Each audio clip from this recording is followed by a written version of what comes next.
Hi friends, அனைவருக்கும் காலை வணக்கம். This is Shivaji. Friends, video போகிறதுக்கு முன்னாடி என்னோடய சப்ஸ்கிரைபர்ஸ், வியூவர்ஸ், ஃப்ரெண்ட்ஸ் எல்லோருக்கும் என் மனமார்ந்த நன்றிகளை தெரிவிச்சுக்கிறேன்.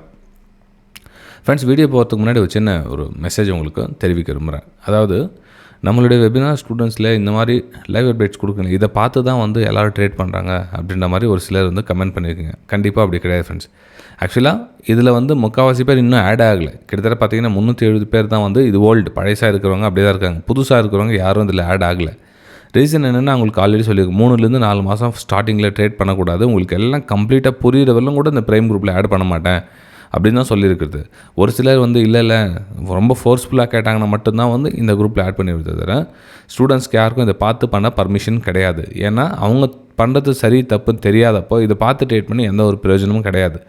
ஸோ அது தவறான கருத்து தெரிஞ்சுங்க. இது ஸ்டூடெண்ட்ஸ் குரூப் அப்படின்றது 3லேருந்து 6 மாதம் ஆனதுக்கு அப்புறம் அவங்கள இதில் ஆட் பண்ணுறது. ஏன்னா அவங்களுக்கு எல்லாம் புரிஞ்சுட்டு இருக்கும். அப்படியும் புரியல அப்படின்றப்ப அவங்களுக்கு இதை ஆட் பண்ணால் ஓரளவுக்கு அவங்க ஸ்டடி பண்ணுறது யூஸ்ஃபுல்லாக இருக்கும் அப்படின்றதுக்காக அந்த 3லேருந்து 6 மாதத்துக்கு அப்புறம் தான் இதில் ஆட் பண்ணுறது. ஏன்னா இப்போ ஸ்டார்டிங் இந்த மாதம் பார்த்தீங்கன்னா 20-30 பேர் ஜாயின் பண்ணியிருக்காங்களே, இந்த 30 பேர் என்ன பண்ணால் இந்த ப்ரைம் குரூப்பில் ஆட் பண்ணால் நம்ம ஈஸியாக கற்றுக்கும் அப்படின்னு.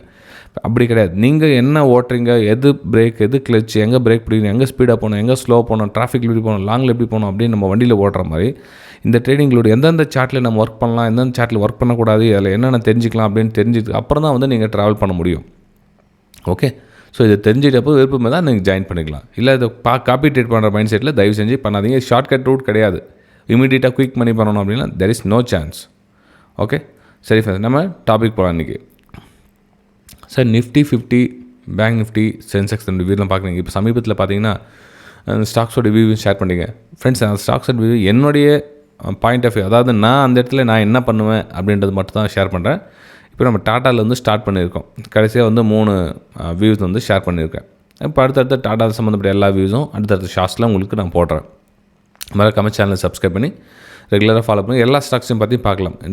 இந்த மாதத்துலேயே ஆல்மோஸ்ட் ஒன்றா உங்களுக்கு கொடுக்க ட்ரை பண்ணுறேன். ஏன்னா உங்களுக்கு கொஞ்சம் யூஸ்ஃபுல்லாக இருக்கும். மேபி உங்களுடைய இன்வெஸ்ட்மெண்ட்லையாக இருக்கலாம், உங்களுடைய தனிப்பட்ட ஒரு கருத்துக்களாகவும் இருக்கலாம். ஸோ அது மேட்ச் ஆகுதான் யூஸ்ஃபுல்லாக இருக்கும். பார்த்துக்கு தெரிஞ்சுக்கலாம் நீங்கள். ரைட், சரி, ஓகே சார். இப்போ நிஃப்டி 50 என்ன சார் ஆகும், மார்க்கெட்டை ரிகவர் ஆகிடுச்சா அப்படின்னு. ஃப்ரெண்ட்ஸ், இப்போது நிஃப்டி 50 பார்த்தீங்கன்னா 236 புள்ளிகள் தான் நீங்கள் விழுந்தது. ரைட்டுங்களா? 236 புள்ளிகள் இங்கேருந்து கிட்டத்தட்ட விழுந்துட்டுக்கு அப்புறமா இப்போ கண்டினியூ மார்க்கெட் அப்படியே ரேலி ஆகாது.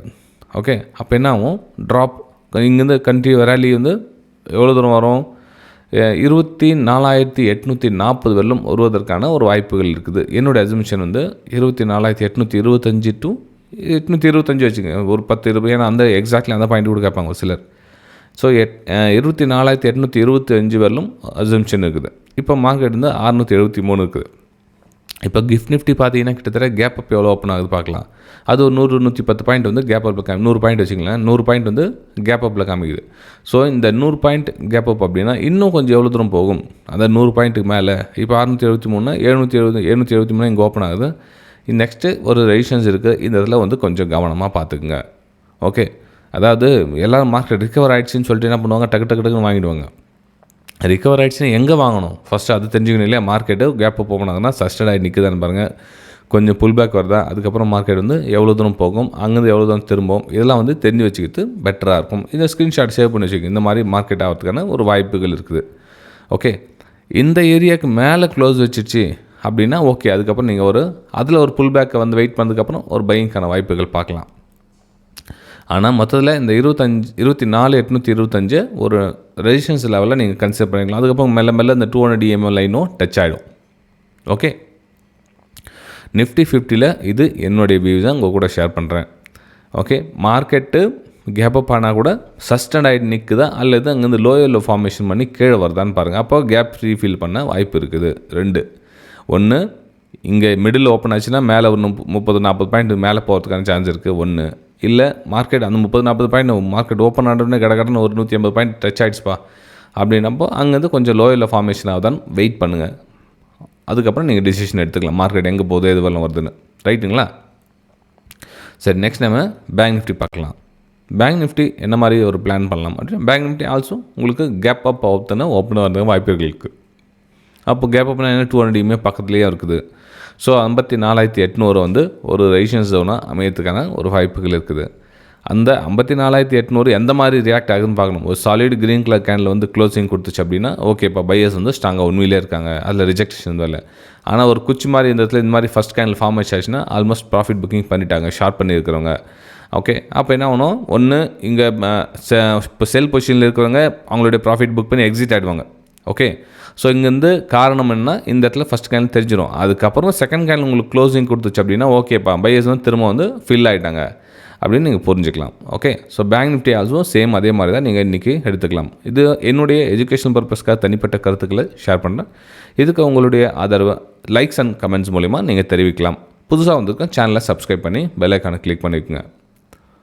நெக்ஸ்ட்டு சென்செக்ஸ் போகலாம். சென்செக்ஸில் என்னுடைய வியூஸை உங்கள் கூட ஷேர் பண்ணுறேங்க. இதுவும் கிட்டத்தட்ட 81,000 வந்து ஒரு ரெசிஸ்டன்ஸ் லெவலாக வருவதற்கான ஒரு வாய்ப்புகள் இருக்குது. 81,000 வந்து ஒரு ரெசிஸ்டன்ஸ் லெவலாக வருவதற்கான வாய்ப்புகள் இருக்குது.